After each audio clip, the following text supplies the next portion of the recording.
Jiren, or what if Deku had Jiren's powers? Part 6.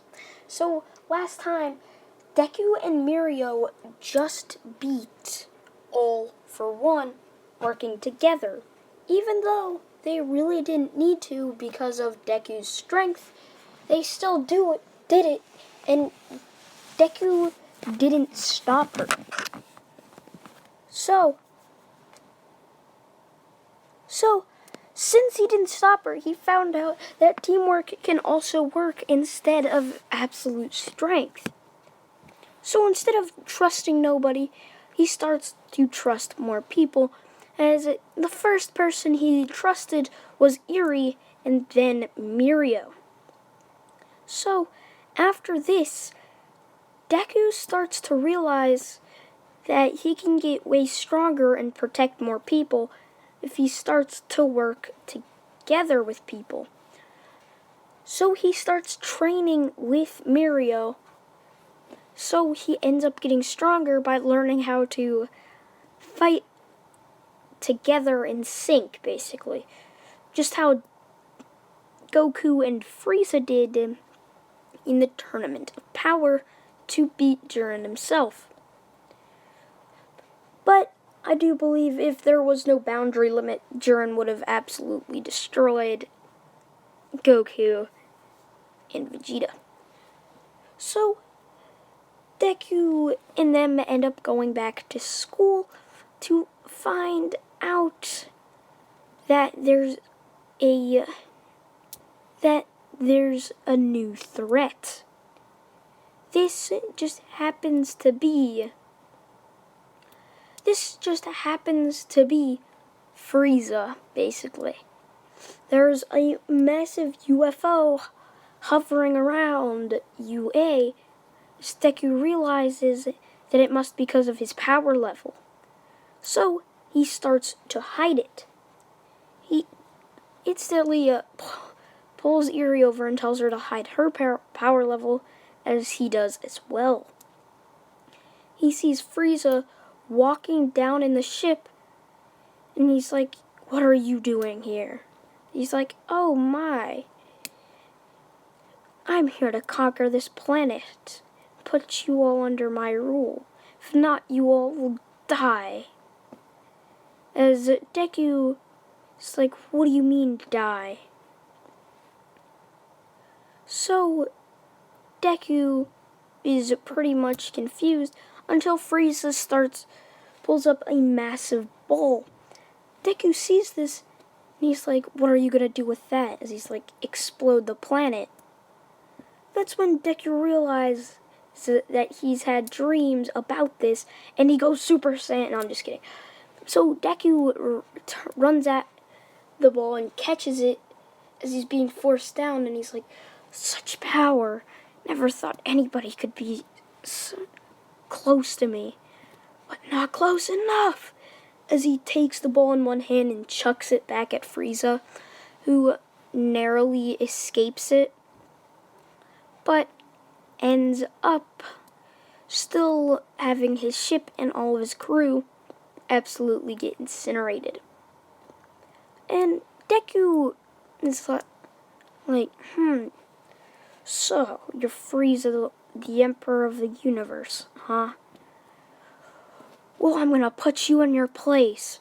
As he jumps right at Frieza, as everyone's outside, and Mirio rushes out and asks Deku to let her help, which she doesn't ask, and she just jumps in there and starts fighting too, which Deku yells at her and tells her to go away, as he sees Mirio get punched in the face and gets absolutely just knocked out, put in a coma. This basically makes Deku get so much worse, like he gets so much more angry as he powers up to full power, as the world starts spinning, or starts shaking basically, as Deku's like, "You shouldn't have done that, Frieza," as he runs right at, or more like flies right at Frieza. He's like, "Now die," as he punches him infused with ki, making his punch 100 times stronger, which hits Frieza right in the stomach as he's like, such power, as he falls down to the ground dead, shocking everybody. I mean, who wouldn't be? Deku legit just killed somebody, but I mean, who could blame him? This guy was trying to destroy the world. So Deku goes back and takes Mirio up to the office, where he sees Recovery Girl and gives it to her. She says that Mirio's in a sort of coma-like state.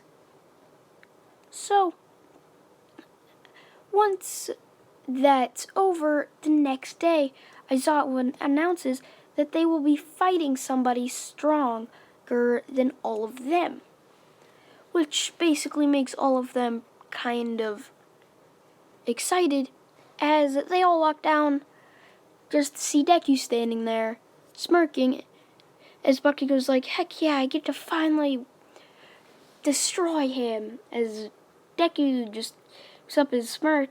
He's like, oh yeah, you will try. As Bakugo runs straight at Deku, and Deku's just like, what do you think you're gonna do with your explosions?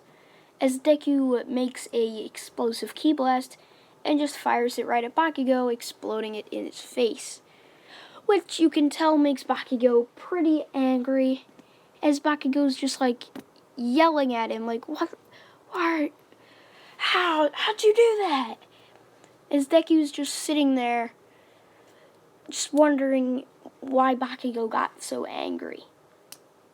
So Deku, Mirio end up beating all of them, but in place Deku there, as Deku's just, it's like, you guys really think you're strong? You guys need to work 100% stronger if you want to be heroes. I bet my daughter's already stronger than you.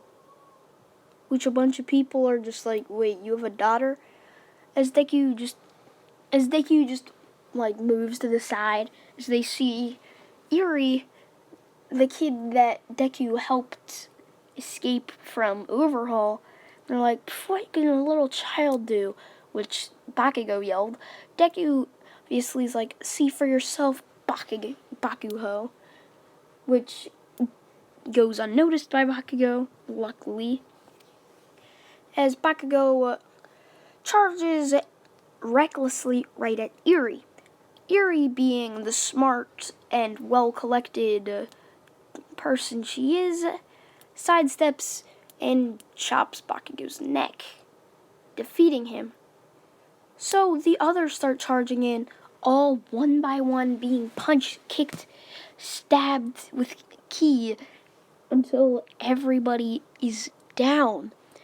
As Aizawa was just laughing by this, as a 6-year-old just defeated everybody without even trying. Deku just walks up to her and says, you did well, my child. Now, we must train more for the next threat, as I fear there is somebody stronger than Frieza.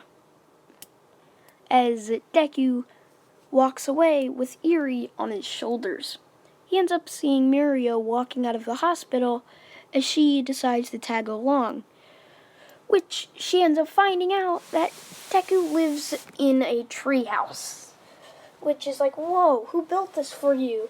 And he's like, I did. What do you think? As Mirio's just looking around, as she's like, wait, do you have any extra rooms? This would be awesome to live here. As Deku's just like, do you not have parents? Like, he says this with like venom in his tone, because if you guys would know, part 1, Deku's parents abandoned him, just like all great parents would. I mean, like, who wouldn't? No, I'm just kidding. Deku ends up looking on his map. He's like, yeah, but I'll have to go to the grocery store. As he's like, you skidoo, you skidoo, we can't do. Blue skidoo, yeah, blue skidoo. Blue's Clue, BFDI reference, you know. I'm really out of it. I really want to sleep, okay? So, Deku